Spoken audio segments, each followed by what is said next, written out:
우리는 세례를 받을 때 예수님의 죽으심과 합하여서 죽고 또 그의 살으심과 함께 살리심을 받습니다.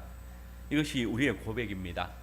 또한 예수님을 믿는 자는 죽어도 살겠고 살아서 예수님을 믿는 자는 영원히 죽지 않는다라는 고백을 가지고 있습니다. 여러분의 신앙 고백은 어떠합니까? 이 고백을 가지고 있습니까? 근데 사실 때때로 우리는 이 고백이 흔들릴 때가 있습니다.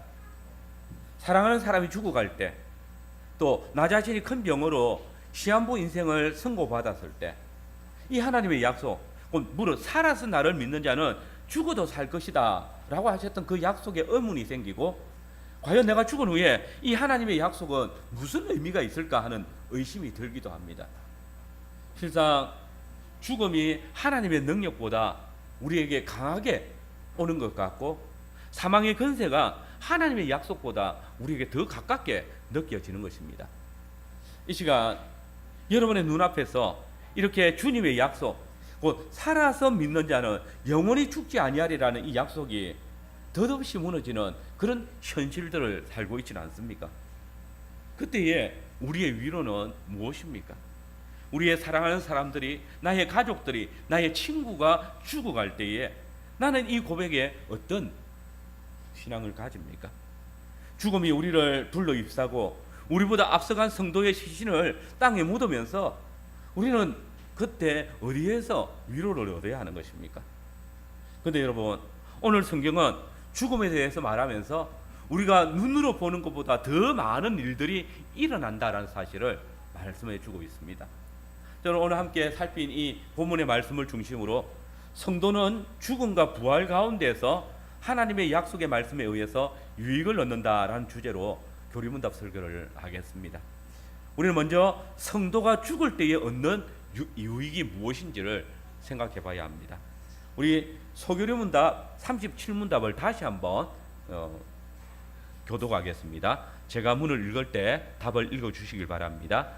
신자는 죽을 때 그리스도로부터 어떤 언덕을 받습니까?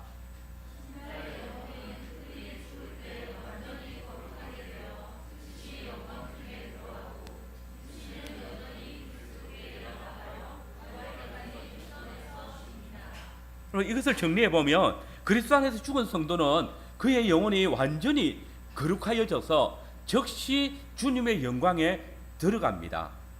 그리고 그의 육신이 그리스도와 연합하게 되어집니다. 그리고 쉼을 얻을 것이다 라고 약속하고 있습니다. 먼저 그리스도 안에 죽은 성도는 그 영혼이 완전히 거룩해져서 주의 영광으로 나아가게 됩니다. 우리는 예수님께서 우리 죄를 위해서 십자가에 못 박히실 때에 그분의 좌우편에 두 강도가 함께 못 박혔던 사실을 기억합니다. 그들은 예수님과는 달리 분명히 자신들의 죄로 인해서 십자가에 달려 죽게 되었습니다. 이들은 정말 큰 죄인들이었습니다. 근데 그때 십자가 아래 모여있던 사람들이 예수님께 네가 만일 유대인의 왕이거든 너를 구원해보라 이렇게 조롱을 했습니다. 근데 이 말을 들은 강도 중에 한 명도 역시 예수님을 비방하면서 네가 그리스도가 아니냐, 너와 함께 우리를 구원하라 이렇게 조롱을 했습니다. 이 강도는 다른 무리들과 함께 예수님을 비방하고 욕함으로써 예수님을 십자가에 못 박는데 함께 참여하고 있었던 것입니다. 근데 여러분, 그때 두 강도 중에 다른 한 사람은 전혀 다르게 나아갔습니다. 그는 예수님을 욕한 다른 강도를 꾸짖으면서 이렇게 말합니다. 네가 동일한 정죄를 받고서도 하나님을 두려워하지 아니하느냐? 우리는 우리가 행한 일에 상당한 보응을 받는 것이나 이에 당연하거니와 이 사람이 행한 것은 옳지 않은 것이 없느니라. 그리고는 자신의 지난 죄를 깨달으며 예수여 당신의 나라에 임하실 때에 나를 기억하소서라고 간구합니다. 그는 예수님이 죄 없이 죽으시는 분임을 고백했습니다. 그는 예수님이 죽음을 이기시고 영광의 나라에 들어가실 분임을 고백했습니다.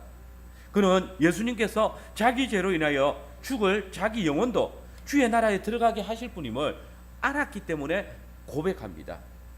그는 자신의 죽음이 얼마 남지 않은 그 순간 자신과 함께 십자가에 못 박히신 그 예수님이 세상의 구주이심을 진심으로 믿고 당신의 나라에 임하실 때에 나를 기억해달라고 호소하고 있습니다. 그리고 여러분, 그때 어떤 일이 일어납니까?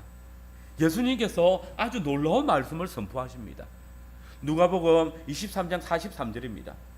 예수께서 이르시되 내가 진실로 내게 이르노니 오늘 너가 나와 함께 낙원에 있으리라. 여러분, 이 말씀은 정말 놀라운 내용을 담고 있습니다. 예수님께서는 이 강도가 죽은 후에 아주 먼 미래에 어느 시점에 예수님께서 하늘에 올려오셔서 다시 강림하실 그때에 너가 나와 함께 있을 것이다, 그렇게 말씀하지 않으셨습니다. 오늘 즉 강도가 죽는 바로 그 날에 예수님과 함께 낙원에 있으리라 선언하십니다. 놀랍지 않습니까? 이 사람은 지난날 엄청난 죄를 범하여서 하나님의 저주를 받아서 나무에 달려 죽게 된 자입니다. 만약 하나님께서 우리의 구원에 우리의 노력이나 선행을 요구하신다면 그는 영락없이 지옥불에 떨어져야 될 강도였습니다.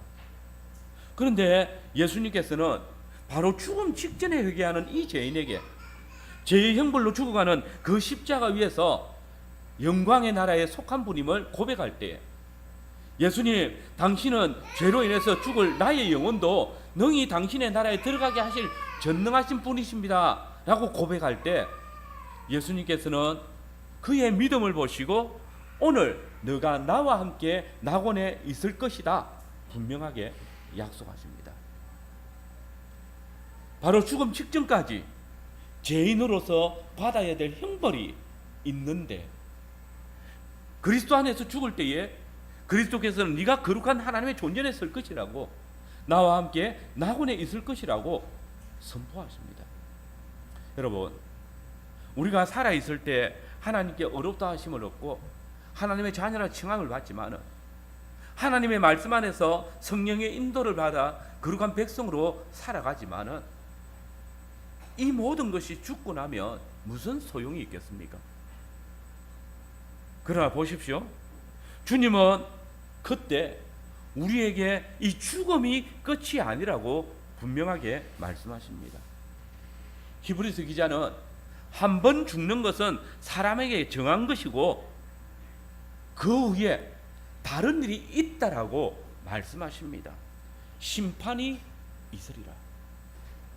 그래서 누가복음 16장에 흔히 부자와 거지 나사로의 비유로 알려진 말씀을 보시면 그 22절에 보면 거기에는 사람이 죽었을 때 어떤 다른 곳에 머물렀다고 말하지 않습니다. 거지 나사로는 죽어서 천사들에게 받들려 아브라함의 품에 들어가고, 부자는 죽어서 장사됨에 음부에서 고통 중에 거하였다 기록하고 있습니다. 나사로가 죽었다, 현재 완료입니다. 그리고 천사들에게 받들려서 아버지의 품에 들어갔다. 부자도 죽었다, 음부에서 고통에 거하였다. 이 말씀은 정녕 한편 강도에게 주님께서 하신 말씀과 동일한 말씀 아닙니까? 그분은 십자가 위에서 당신을 믿고 죄를 고백한 한편 강도에게 거지 나사로가 죽어서 그날에 아브라함의 품에 있는 것 같이 네가 오늘 나와 함께 낙원에 있으리라, 그렇게 선포하셨습니다. 그렇습니다. 그리스도를 믿는 성도 역시 죽으면 그 몸은 땅에 묻혀서 썩어질 것이지만 영혼은 바로 하나님의 곁으로 갑니다. 그리스도를 믿는 성도는 죽을 때에 그 영혼이 완전히 거룩하여져서 주의 영광에 들어갑니다. 먼 미래에 어떤 날이 되어야 들어가는 것이 아니라 오늘 죽는 즉시 낙원에 들어갑니다. 여러분, 성도는 죽으면 그걸로 끝이 아닙니다. 우리의 육신이 땅에 묻히고 쌀이 썩어지는 것으로 우리의 생이 끝나는 것이 아닙니다. 주님은 당신을 믿는 자가 죽을 때에 오늘 나와 함께 낙원에 있으리라 말씀하십니다. 우리의 영혼이 완전히 거룩하게 되어서 하나님의 영광에 들어갈 것이라는 말입니다. 그리스도 안에서 죽은 자들에게 주어진 더 놀라운 약속은 주의 강림하심을 볼 때에 살아남은 자들보다 먼저 부활해서 주님을 볼 것이라는 영광스러운 약속을 받은 것입니다. 데살로니가전서 4장 15절입니다. 우리가 주의 말씀으로 너희에게 이것을 말하노니 주께서 강림하실 때까지 우리 살아남아 있는 자도 자는 자보다 결코 앞서지 못하리라. 과연 주의 호령과 천사장의 소리와 하나님의 나팔로 주께서 강림하실 때에 강림하시는 주님을 먼저 영접할 자들은 그리스도 안에서 살아있는 자들이 아니라 그리스도 안에서 죽은 자들이 먼저 일어나고, 그 위에 우리 살아남은 자도 저희와 함께 공중에서 주를 영접하게 될 것입니다. 그러므로 이 진리의 영광을 알고 있는 바울은 내가 이 세상을 떠나서 그리스도와 함께 있는 것이 더 좋겠다라고 고백하는 것입니다. 여러분, 그리스도 안에서 죽은 자들은 죽은 즉시 주님의 낙원에 들어가는 영광을 누릴 것입니다. 결코 죽음으로 인해서 그리스도께서 누리신 그 영광의 절정에서 분리되지 않을 것입니다. 그날에 그들은 그리스도 안에서 새롭게 된 인격으로 그리스도와의 완전한 영광의 교제를 누릴 것입니다. 그뿐 아닙니다. 그리스도 안에서 죽은 자들의 더 큰 영광은 그분이 하늘의 구름을 타고 호령과 나팔 소리로 강림하실 때입니다. 그때 예수 안에서 죽은 자들의 그 육신이 저와 함께 우리에게 온다라고, 살아있는 자들에게 온다라고 합니다. 이는 그리스도 안에서 죽을 우리에게 큰 영광이 아닐 수 없습니다. 우리가 그리스도 안에서 죽는다면 그리스도께서 영광으로 다시 강림하실 그때 내가 주와 함께 그 자리에 있을 것입니다. 이것이 성도에게 너무나 확실한 소망입니다. 그런데 우리가 죽을 때 받는 유익은 이것뿐이 아닙니다. 그리스도 안에서 죽은 자들은 그리스도와 연합합니다. 오늘 데살로니가전서 4장 14절에 보면 바울 사도는 성도의 죽음에 대해서 예수 안에서 잔다라고 말하고 있습니다. 우리가 예수께서 죽으셨다가 다시 살아나심을 믿을진데 이와 같이 예수 안에서 자는 자들도 하나님과 그와 함께 데리고 오시리라. 그리스도 안에서 죽은 자들이 예수님께서 강림하실 때에 그와 함께 우리를 데리러 온다라고 말씀합니다. 여기서 이 잔다라고 번역된 말은 직역하면 예수님을 통해서 잔다라는 말입니다. 즉 성도를 잠들게 하는 분이 예수님이란 말입니다. 예수님께서 성도가 죽을 때 그의 죽음을 시중든다는 말입니다. 왜 그렇게 하십니까? 그것은 우리로 주와 함께 연합하게 하시기 위해서입니다. 그렇습니다. 우리의 수완이 다 되어서 죽을 때에 주님은 친히 베푸신 약속을 따라서 우리의 영혼을 거두시고 그 영혼들로 하여금 당신의 누리시는 안식으로 나오게 하시고 당신과 함께 거하게 하십니다. 이것이 성경에서 성도의 죽음과 관련해서 사용되지는 표현들입니다. 여러분, 주의 백성들은 오직 그리스도 우리 주 안에서 죽습니다. 성도는 우리 주 예수 그리스도께서 잠들게 하십니다. 그분 안에서 잠이 듭니다. 한편 강도가 주여 당신의 나라에 임하실 때에 나를 기억하소서라고 할 때에 너는 나와 함께 낙원에 있을 것이라고 말씀하십니다. 이것이 그리스도 안에서 죽은 자들이 누리는 유익입니다. 주님은 결코 죽음 후에 우리를 홀로 내버려 두시지 않으시고 당신의 나라에 당신과 연합하게 하십니다. 주의 낙원에서 당신과 함께 교제하게 하십니다. 그리고 그 주님의 보좌 앞에서 우리가 날마다 주의 영광을 찬양하며 또 그로 고난을 당하게 하며 피 흘리게 한 자들을 대하여서 신원하게 하십니다. 요한계시록 6장 9절에 10절입니다. 다섯째 인을 떼실 때에 내가 보니 하나님의 말씀과 그들이 가진 증거로 말미암아 죽임을 당한 영혼들이 제단 아래에 있어 큰 소리로 불러 이르되 거룩하고 참되신 대주제여 땅에 거하는 자들을 심판하여 우리 피를 갚아주지 아니하시기를 어느 때까지 하시려나이까. 주님의 보좌 앞에서 주님을 향하여서 신원할 수 있는 능력을 주십니다. 여러분, 성도의 죽음은 그리스도께서 우리를 더욱 친근히 하시는 은혜의 역사입니다. 그리스도 안에서의 죽음은 언제나 주님과 함께하는 기쁨입니다. 그래서 바울 사도는 이렇게 노래했습니다. 만일 땅에 있는 우리의 장막집이 무너지면 하나님께서 지은 집 곧 손으로 지은 것이 아니요 하늘에 있는 영원한 집이 우리에게 있는 줄을 아느니라. 참으로 우리가 여기에서 탄식하며 하늘로부터 오는 우리 처소로 들이기를 간절히 사모하노라. 그러므로 우리가 항상 담대하여 몸으로 있을 때에 주와 따로 있는 줄을 아노니 이는 우리가 믿음으로 행하고 보는 것으로 행하지 아니함이로라. 우리가 담대히 원하는 바는 차라리 몸을 떠나 주와 함께 있는 그것이라. 여러분, 성도가 죽음을 두려워하지 않고 오히려 담대할 수 있는 이유가 이것이지 않습니까? 우리가 사망의 엄침한 골짜기를 거닐면서도 주의 영광을 노래할 수 있는 이유가 이것이지 않습니까? 우리가 잠시 보이는 좋은 것들을 능히 벗어 던지고 죽는 것도 유익함이다, 그렇게 찬양할 수 있는 것도 바로 이것 때문이지 않습니까? 그리스도 안에서 죽은 자들이 그리스도와 함께 취하는 그 영광의 절정을 어느 것도 깨뜨릴 수 없고 빼앗아갈 수 없을 것입니다. 그렇습니다. 성도의 죽음은 그리스도께서 우리를 더욱 친근히 하시는 역사입니다. 그리스도 안에서 죽음은 주님께서 더 견고히 당신과 연합하게 하는 기쁨을 누리게 하십니다. 또한 주님은 성도의 죽음에 대해서 말씀하실 때에 믿는 자의 영혼이 영광의 나라에 들어가는 것으로 완성된다라고 끝내지 않습니다. 우리의 죽은 몸이 그리스도와 함께 부활할 때까지 안식을 누린다라고 설명하십니다. 요한계시록 14장 13절입니다. 또 내가 들으니 하늘에서 음성이 나서 이르되 기록하라, 지금 이후로 주 안에서 죽는 자들은 복이 있도다 하시매 성령이 이르시되 그러하다, 그들이 수고를 거치고 쉬리니 이는 그들의 행한 일에 따름이라 하시더라. 그렇습니다. 주님은 우리가 행한 일, 곧 믿음을 보시고 우리가 죽은 후에 당신과 함께 안식을 누릴 것이다, 그렇게 약속하고 있습니다. 그러면 우리가 장차 이 안식을 누릴 때에 그것을 어떻게 확신할 수 있습니까? 바로 이렇게 주님의 안식에 참여함으로써, 아니 주님께서 우리를 당신의 안식에 참여하도록 하심을 통해서 확신하게 됩니다. 오늘 저와 여러분들이 주님의 정한 안식의 날에 주님과 함께 교제하며 어머니 교회 품속에서 평안히 쉬기 위해서 이 자리에 나오지 않습니까? 하나님께서는 이 안식의 영광을 주님의 영광의 나라에서도 우리에게 보여주고 있습니다.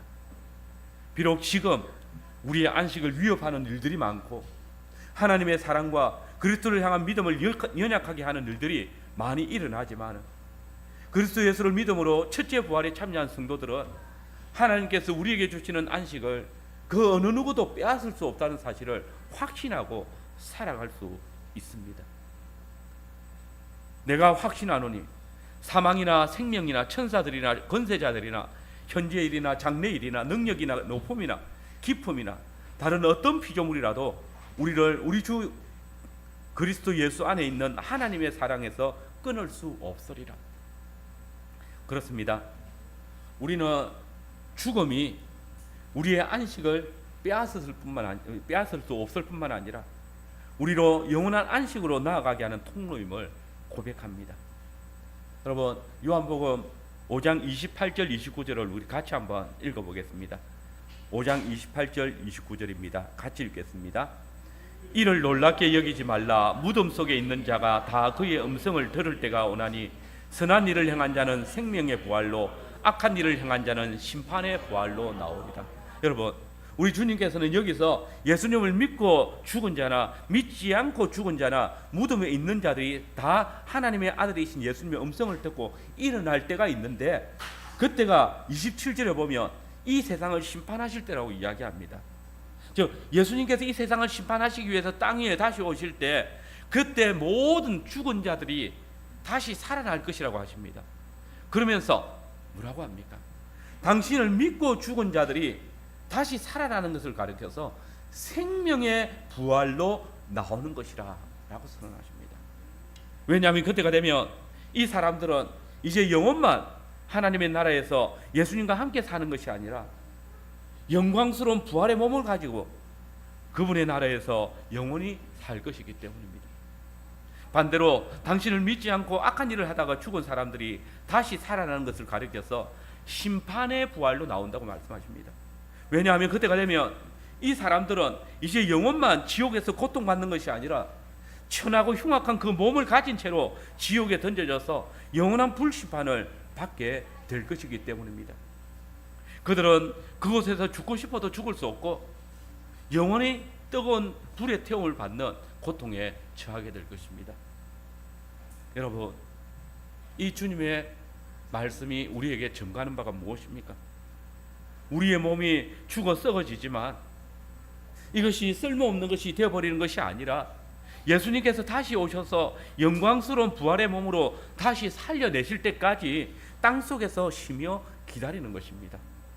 그래서 바울은 성령님을 힘입어서 증거하기를 주께서 강림하실 때에 우리 살아남아 있는 자도 자는 자보다 결단코 앞서지 못하리라. 주께서 호령과 천사장의 소리와 하나님의 나팔 친히 하늘로 쫓아 강림하시리니 그리스도 안에서 죽은 자들이 먼저 일어나고 그 후에 우리 살아남은 자도 저희와 함께 구름 속에 올려져서 주님을 영접할 것이라고 선언했습니다. 여러분, 우리가 그리스도 안에서 죽을 때 누리는 유익이 무엇입니까? 우리의 영혼은 곧바로 완전히 거룩하게 되어서 영광스러운 하나님의 나라에서 예수님과 함께 안식을 누리게 되는 것입니다.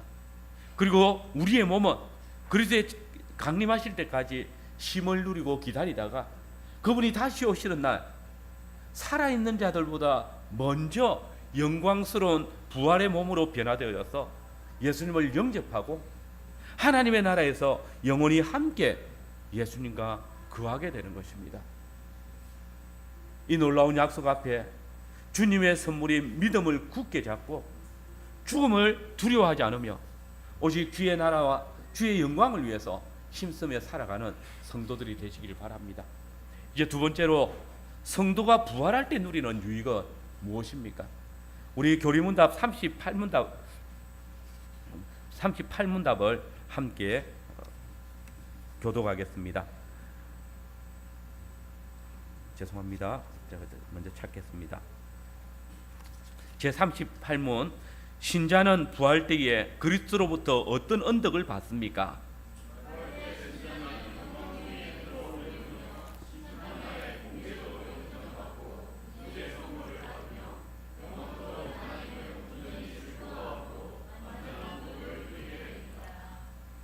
여러분, 37문답에 보면 우리의 죽은 몸이 그리스도와 연합하여 부활할 때까지 무덤에서 쉬게 된다라고 답했습니다.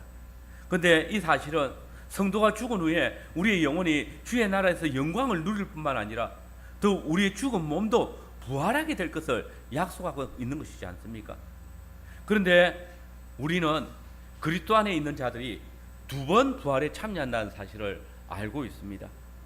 우리가 함께 읽었던 요한복음 5장 24절 25절 같이 한번 읽어보겠습니다. 같이 읽겠습니다. 내가 진실로 진실로 너희에게 이르노니 내 말을 듣고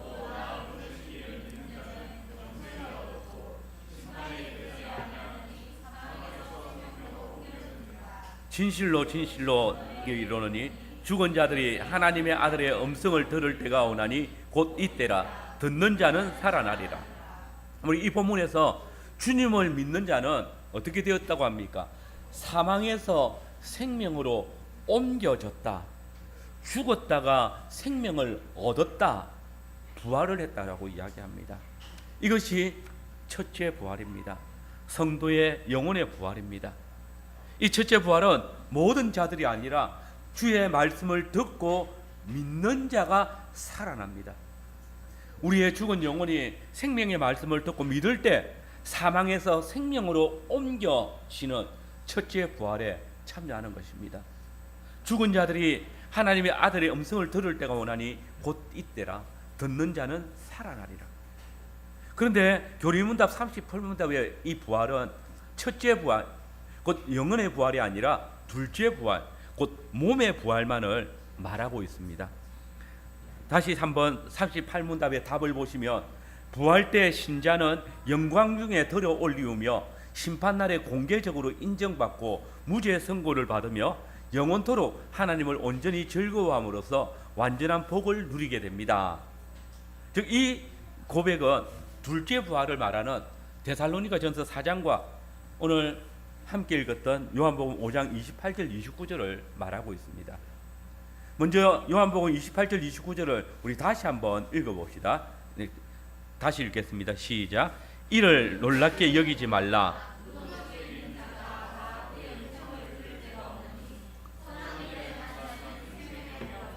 악한 일을 행한 자는 심판의 부활로 나오리라.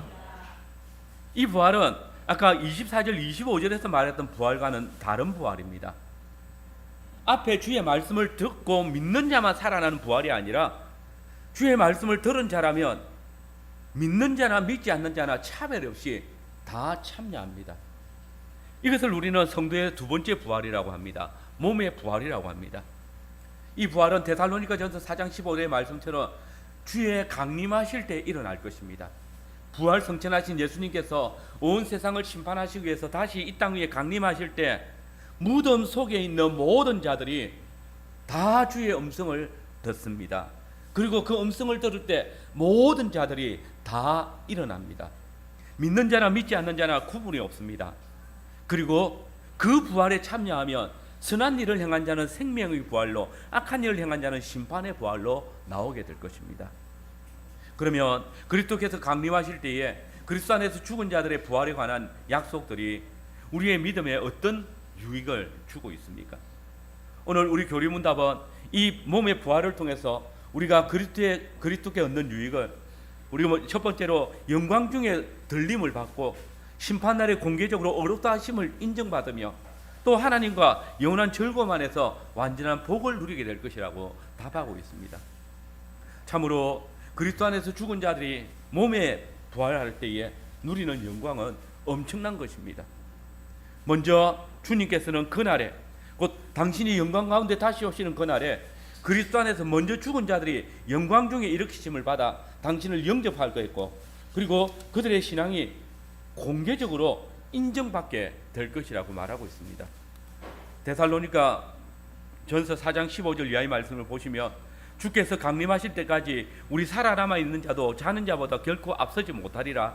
주께서 호령과 천사장의 소리와 하나님의 나팔 소리로 친히 하늘로부터 강림하시리니 그리스도 안에서 죽은 자들이 먼저 일어나고 그 후에 우리 살아남은 자들도 그들과 함께 구름 속으로 끌어올려져서 공중에서 주를 영접한다 라고 바울은 분명하게 증언합니다. 여러분, 우리나라에 외국의 국빈이 들어올 때에 그 국빈을 영접하는 데는 질서가 있습니다.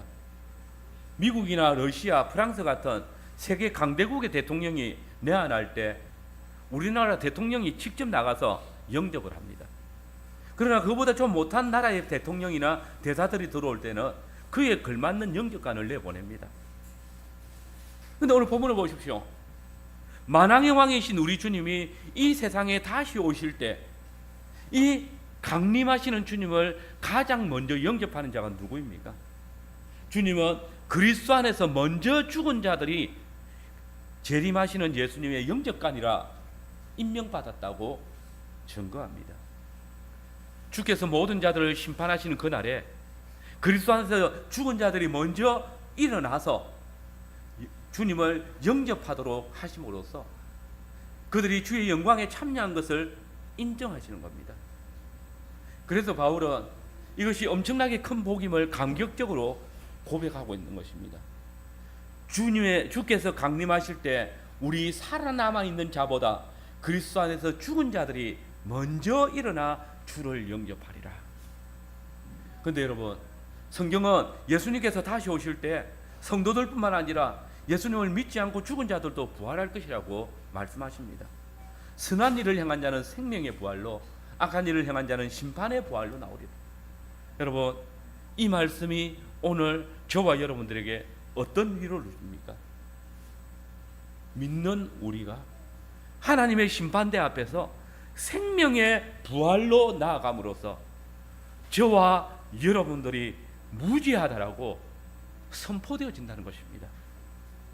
여러분, 하나님께서는 이 모든 날 마지막에 어마어마한 불로 세상을 심판하실 것입니다. 그때 심판주로 오신 그리스도께서는 모든 산자와 죽은 자들을 당신의 심판대 앞에 세우시고 재판하실 것입니다. 그때 주님은 각각의 선악간에 행한 바를 따라 그들을 헤아릴 것입니다. 주님을 영접하지 않은 악한 자들을 심판을 받아서 영원한 지옥불에 떨어질 것이라고, 반대로 선한 일, 곧 예수님을 구주로 믿고 영접한 자들은 생명의 부활로 참여하라고 선언하실 것입니다. 그때 그리스도 안에서 죽은 자들은 모두 선한 일을 행한 자들아 다 생명의 부활로 나오라고 선고를 받을 것입니다.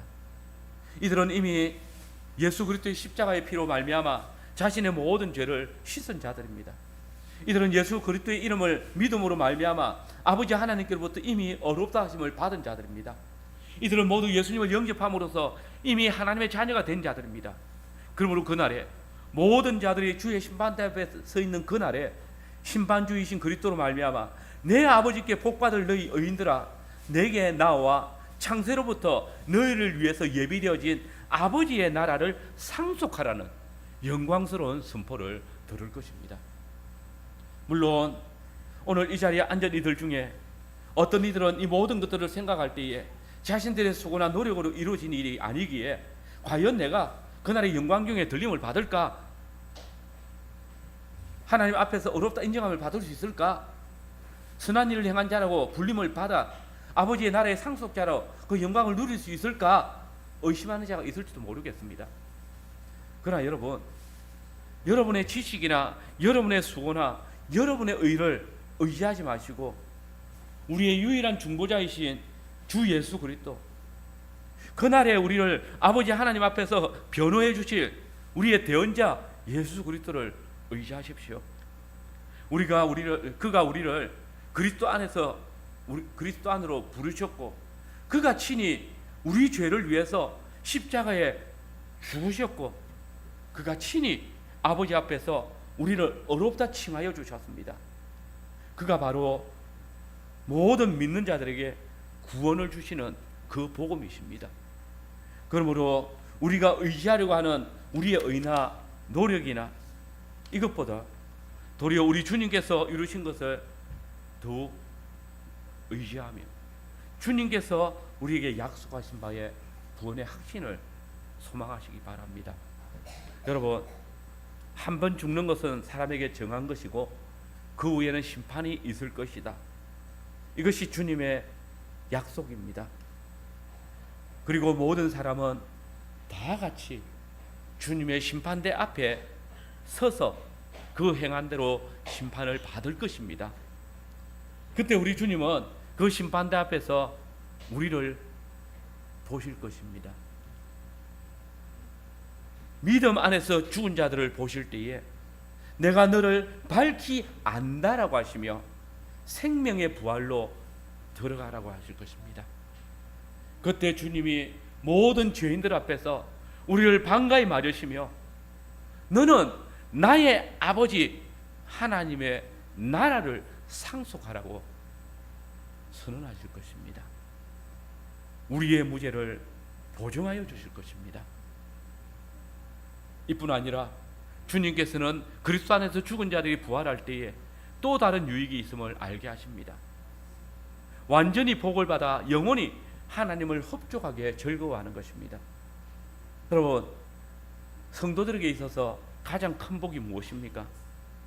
바울 사도는 빌립보 교회 편지할 때에 내게 사는 것이 그리스도니 죽는 것도 유익하다 말하면서 내가 사는 것과 죽는 것 이 두 사이에 끼어 있으니 떠나서 그리스도와 함께 있을 욕망을 가진 이것이 더욱 좋지만 그러나 내가 육신에 거하는 것은 너희를 위하여 더 유익하리라 고백합니다. 바울이 지금이라도 죽어서 그리스도와 함께 있는 것이 가장 큰 복이라고 말한 것입니다. 언젠가 강도사님이 밴드에 글을 쓰신 것이 있습니다. 성도가 그리스도의 얼굴을 보는 것, 하나님의 얼굴을 배우는 것, 그것보다 더 큰 복이 성도에게 무엇이겠습니까? 성도에게 가장 큰 복, 그리스도와 함께 하는 것. 물론 살아서는 항상 주와 동행하는 삶을 살 것입니다. 아니, 주와 함께 살기를 힘들 것입니다. 그러나 우리의 육신의 생명은 자주 이 하나님과 동행하는 것 실패합니다. 우리의 연약한 인생은 이 세상을 살아가는 동안 자주 넘어지고 실패하고 때때로는 성령님을 근심하게 할 만큼 큰 죄악에 빠지기도 하고 주의 말씀을 떠날 때도 너무나 많습니다. 그러나 바울은 말합니다. 우리가 죽어서 그 죽은 몸이 부활할 때에는 공중에서 주를 영접하고 그때부터 항상 영원히 주와 함께 있으리라. 그때는 주님을 떠나지 아니할 것이라고, 항상 주님과 함께 그 주님의 영광스러움 함께 보면서 살 것이라고 말씀하십니다. 그가 만물을 자기에게 복종케 하실 수 있는 자의 역사로 우리 낮은 몸을 자기의 영광의 몸의 형태와 같이 변하게 하시리라. 이 말씀은 우리가 부활할 때에 주 예수 그리스도와 함께 할 뿐만 아니라 우리가 그의 형상을 닮아 주께서 누리는 온갖 복된 일에 항상 참여함을 선언한 것입니다. 성도 여러분, 성도에게 있어서 그리스도와 함께하는 삶보다 더 복된 삶이 무엇이겠습니까? 이렇게 우리 죽은 몸이 부활할 때에 영원히 주님과 함께 동행하는 충만한 삶을 누리게 된다면 우리가 죽음 앞에 두려워할 이유가 무엇이 있겠습니까? 그리고 죽은 자의 부활이 주님과 함께하는 것이고 주의 형상을 닮아가는 것이라면 이 부활은 우리로 하여금 하나님을 영원토록 즐거워하며 흡족해하는 삶을 살아가는 것입니다. 그리스도께서 온전히 아버지 하나님을 닮아서 즐거워하는 것처럼 이제 부활한 우리의 몸도 완전하게 충만하게 하나님을 즐거워하며 살아갈 것이라는 선언입니다. 여러분, 인생은 죽음이 끝이 아닙니다. 성도에게 있어서 죽음은 더 이상 원수가 아닙니다. 죽음은 다만 성도를 하나님께 더 가까이 인도하는 통로에 불과합니다. 죽음을 통과하며 새 생명이 있습니다. 영원히 하나님과 함께하는 생명이 죽음이라는 문 뒤에 열려져 있습니다. 그 생명을 통해서 우리는 더욱 하나님을 영원토록 흡족해하고 즐거워하는 삶을 살아가는 것입니다. 여러분이 우리 주 예수 그리스도의 죽으심에 참여할 때에, 그분의 무덤을 들어갈 때에 그 무덤을 통해서 그리스도의 생명에 참여한 것처럼 이제 우리는 그리스도 안에서 죽었을 때에 주께서 우리에게 약속하신 영생을 누리는 것입니다. 오늘 우리는 사망의 권세가 지배하는 세상에서 죽음보다 더 강한 하나님의 약속을 의지하기에 그 하나님께서 서 계시는 죽음 뒤편에서 담대히 걸어갈 수 있습니다. 이 시간 우리가 죽음 앞에서 누리는 복음이 무엇입니까? 신실하신 하나님께서 우리를 기근이나 핍박이나 공고나 그 어떤 세력도 우리를 이기지 못하도록 지켜주시고 사망의 권세 아래에서도 넉넉히 이길 수 있는 그 죽음 뒤편의 영광의 면류관을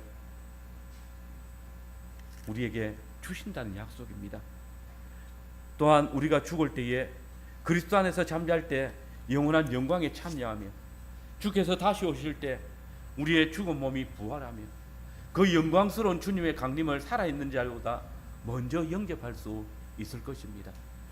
더불어 그분이 모든 자들 앞에서 우리를 무죄하다 인정하며 영광스러운 주의 나라로 인도하여 드리실 때에 그때에 그 감격, 그 기쁨, 주님과 함께 영원토록 동행하고 하나님을 영원토록 흡족하게 즐거워하며 사는 이 삶, 이것이 우리의 죽음 뒤에 약속되어져 있습니다.